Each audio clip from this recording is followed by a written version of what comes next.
মানৱ শৰীৰৰ দৰে কুকুৰৰ ক্ষেত্ৰতো প্ৰজনন ক্ষমতা উপযুক্ত বৃদ্ধি আৰু সুস্বাস্থ্যৰ বাবে ভিটামিন আৰু খনিজ পদাৰ্থ অতি আৱশ্যক। ভিডিঅ'টোৰ জৰিয়তে কুকুৰৰ প্ৰয়োজনীয় ভিটামিন আৰু খনিজ পদাৰ্থৰ অভাৱত হোৱা বিভিন্ন লক্ষণবোৰ আলোচনা কৰিব বিচাৰিছোঁ।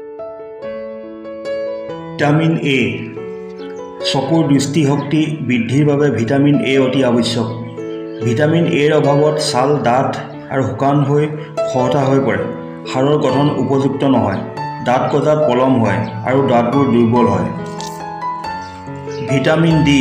ভিটামিন ডিৰ অভাৱত কুকুৰ পোৱালিৰ পয়া লগা ৰোগ হয়, হাড় বৃদ্ধি খৰতকীয়া হোৱাত বাধা জন্মায়, কুকুৰৰ ভৰিৰ কাঠি, আঁঠু, কিলাকুটি ফুলি উঠে আৰু কামিহাড় ভাঁজ খাই পৰে, দাঁত গজাত পলম হয় আৰু দাঁতৰ গঠন দেখাত অশুৱনি হয়।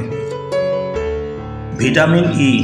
ভিটামিন ইৰ অভাৱত কুকুৰৰ জননেন্দ্ৰিয় অকাৰ্যক্ষম হৈ পৰে, মাংসপেশী উপযুক্ত নহয়, লোহিত ৰক্তকণিকা ধ্বংস হৈ ৰক্তহীনতাত ভোগে। Vitamin K. ভিটামিন কেৰ অভাৱত তেজ গোট মৰাত অসুবিধা হয়, ফলত ৰক্তক্ষৰণৰ সমস্যা হয়। কুকুৰৰ শৰীৰৰ উপযুক্ত বৃদ্ধি, প্ৰজনন ক্ষমতা আৰু সুস্বাস্থ্যৰ বাবে ভিটামিনৰ দৰে খনিজ পদাৰ্থ অতি আৱশ্যকীয়। ভিডিঅ'টোত উল্লেখিত খনিজ পদাৰ্থবোৰৰ অভাৱৰ ফলত কুকুৰৰ দেহত হ'ব পৰা অস্বাভাৱিক লক্ষণবোৰ এনেধৰণৰ। কেলছিয়াম। কেলছিয়ামৰ অভাৱত কুকুৰ পোৱালিৰ হাড় আৰু দাঁতৰ গঠনত বাধাগ্ৰস্ত হয়, কুকুৰটো ভাগৰুৱা হয়, হাত ভৰিৰ আঙুলিৰ নখবোৰ ভাঙি পৰিব পাৰে। ফছফৰাছ। ফছফৰাছৰ অভাৱত কুকুৰৰ দেহৰ হাড় আৰু দাঁতৰ গঠনত বাধাগ্ৰস্ত হয়। মেগনেছিয়াম। মেগনেছিয়ামৰ অভাৱত কুকুৰৰ দৈহিক গঠনত বাধাপ্ৰাপ্ত হয়, ভৰিৰ তলুৱা বহল হয়, ভৰিবোৰ ইটোৰ লগত সিটো লগ লাগি থাকে। আইৰণ। আইৰণৰ অভাৱ হ'লে কুকুৰ ৰক্তহীনতাত ভোগে।